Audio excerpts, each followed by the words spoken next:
Hello, Pilipinas! Hapon na ngayon dito sa Pilipinas. Ayan. Bango ng simoy ng hangin talaga dito sa probinsya. No? Nandito ako sa Bukidnon. Binisita ko po ang aking mga magulang. Ayan. Mabilis lang po tayo muna dito sa Pilipinas.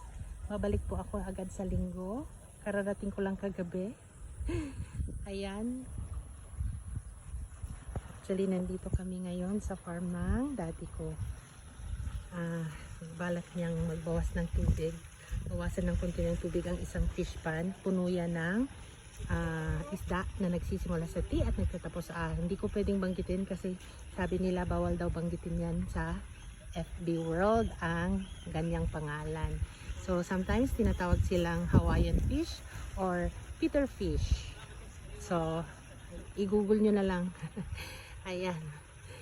Ayan, nagbabawas na sila para madaling mahuli ang isda.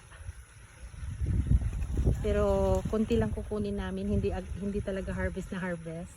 Yan ang hindi talaga magka-harvest na uubusin kasi nga ang balak talaga na i-harvest niyan ay sa May. Sa pag-uwi namin sa May, yung nandito lahat ng apo niya.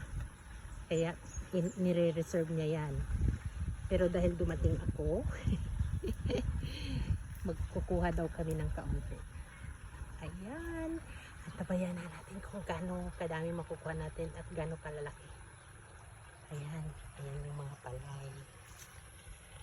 Ang kaganda ng mga palay. Masarap talaga ng simoy ng hangin dito. Ayan, no?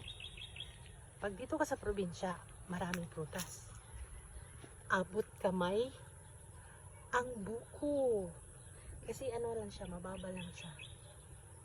Yan, no? Kung gusto mong uminom ng buko juice, magsibag kang umakyat. Pero hindi ako aakyat. Kasi takot akong malaglag sa ayan. Sa canal o irrigation. Irrigation kasi yan. Lahat irrigated kasi yung palay. Ayan, no? Ayan.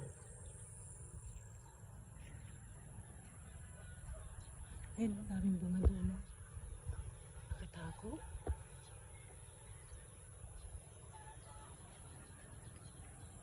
Masarap talaga sa Pilipinas. Bye-bye po!